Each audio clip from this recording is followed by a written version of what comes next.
नाज़रीन किराम अस्सलाम वालेकुम वरहमतुल्लाहि वबरकातुह। बिस्मिल्लाहिर्रहमानिर्रहीम। आज हम इमाम रज़ा अलैहिस्सलाम की सवाने हयात के उन्वान से गुफ्तगू करेंगे कि हदीस सिलसिलतुल ज़हब किसे कहा जाता है। हदीस के मानी लुगत में नई चीज़ के है, नई शय को हदीस कहा जाता है, तरोताज़गी को हदीस कहा जाता है। अहले शरअ की ज़बान में हदीस कौल मासूम, फ़ेल मासूम और तकरीर मासूम के मजमूए को हदीस कहा जाता है। तकरीर मासूम उसे कहा जाता है कि कोई शख्स एक मासूम अलैहिस्सलाम के सामने किसी फ़ेल या अमल को अंजाम दे और मासूम अलैहिस्सलाम की ज़ात वाला उस अमल और उस फ़ेल को देख रही हों, फिर भी सुकूत अख्तियार की हो, चुप रहे हों, तो हमारे लिए वो हुज्जत कहलाती है। यानी वो अमल हमारे लिए सही है, खुदावंद मुताल के नज़दीक सही है। क्यों? क्योंकि अगर गलत होता तो एक मासूम शख्स उसको ज़रूर सही करता।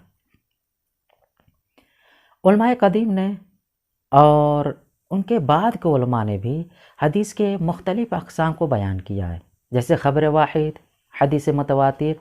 खुद ख़बर वाहिद में हसन है, ज़ईफ़ है, मुअस्सक़ है, और ये इस वजह से होता है कि इसमें चूँकि बाज़ अफ़राद काबिल एतमाद होते हैं और बाज़ अफ़राद ऐसे होते हैं जिन पर एतमाद नहीं किया जाता है, और इन्हीं में से बाज़ अफ़राद ऐसे भी होते हैं जो 12 इमाम के मानने वाले होते हैं, शियान हैदर कर्रार होते हैं, और हदीस और कौल मासूम को नक़ल करते हैं, वो हम तक पहुँचती है।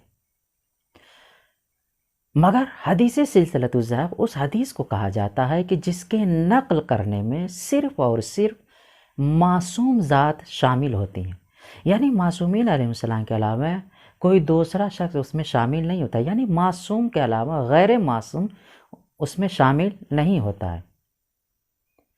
जब इमाम रज़ा अलैहिस्सलाम को मामून ने मदीने से मर्व यानी खुरासान बुलाया था, तो आप अलैहिस्सलाम की ज़ात वाला जब निशापुर तक पहुँची और वहाँ पर क़याम किया है, और आपके चाहने वालों को ख़बर लगी है कि इमाम आली मकाम की ज़ात वाला यहाँ पर तशरीफ़ फरमा है, तो लोगों का एक हुजूम इकट्ठा हो गया मौला का दीदार करने के लिए, मौला की ज़ियारत करने के लिए, मौला से मुलाकात करने के लिए। लोगों ने मुलाकात किया, और जब इमाम आली मकाम अलैहिस्सलाम मामून के कारवान के साथ निशापुर से जाना चाह रहे थे, तो रावी ये बयान करता है कि रावियों का एक हुजूम मौला के इर्द गिर्द जमा हो गया, और जमा होने के बाद ये कहने लगा, ऐ फ़र्ज़ंद रसूल, आप हमारे लिए कोई ऐसी हदीस इरशाद फरमा दें जो हमारे लिए फ़ायदेमंद हो, सूदमंद हो, हमारे लिए नुकसान दे ना हो, हमारे लिए ज़रर का बाइस ना हो। आप कोई ऐसी हदीस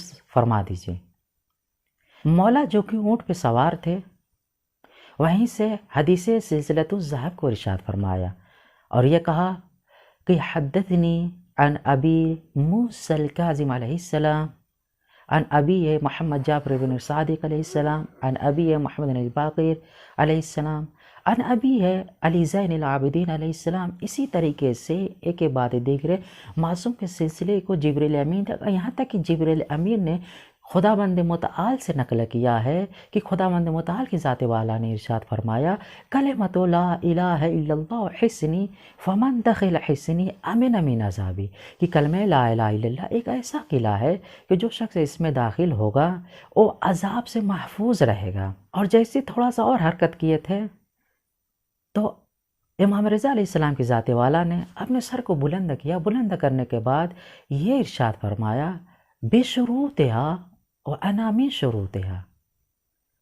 उनमें कुछ शर्तें पाई जाती है कि उस शर्तों में से एक शर्त मैं भी हूँ। शारहीन हदीस सिलसिलतुल ज़हब ने, मुफस्सिरीन हदीस सिलसिलतुल ज़हब ने इस बात को बयान किया है कि ये कलमे ला इलाहा इल्लल्लाह वाक़यान ऐसा किला है कि अगर कोई शख्स इसमें दाखिल हो जाएगा वो अज़ाब इलाही से महफूज रहेगा। और यही वो किला है कि जिसमें दाखिल होने के बाद एक इंसान सादत व कमालात की मंजिलों को तय करता है,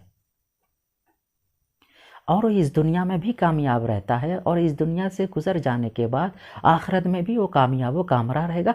मगर उसकी शर्त है جو 8ویں امام امام رضا علیہ السلام کی ذات والا نے اشارہ کیا ہے وہ ہے ولایت و امامت کا اقرار. یعنی اگر کوئی شخص یہ کہے کہ میں خداوند متعال کو ایک مانتا ہوں، اس کی وحدانیت و یکتا پرستی کا اقرار کرتا ہوں، تو یہ کافی نہیں ہوگا، بلکہ اس کے ساتھ ساتھ ولایت و امامت اہل بیت علیہ السلام کو بھی قبول کرنا پڑے گا.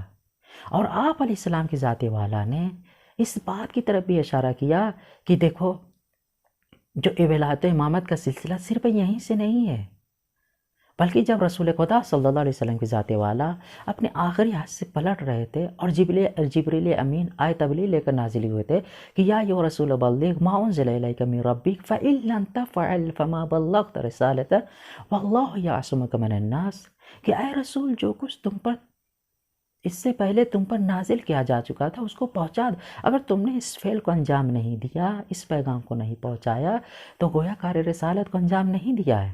مفسرین کرام نے بتایا کہ یہ آیت تبلیغ ولایت علی بن ابی طالب علیہ السلام کے لیے نازل ہوئی تھی. یہاں تک کہ رسول خدا صلی اللہ علیہ وسلم کی ذات والا نے امام علی بن ابی طالب علیہ السلام کو امام بنایا، اپنا وسیع اور جانشین قرار دیا تھا.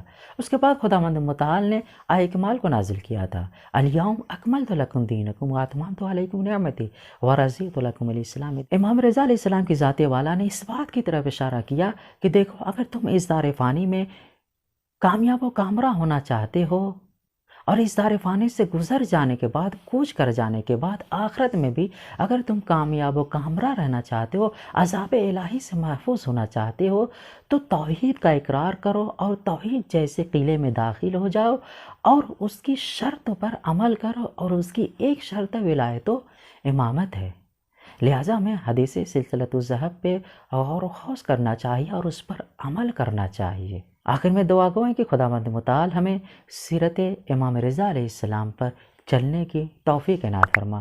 وآخر دعوانا ان الحمد للہ رب العالمین.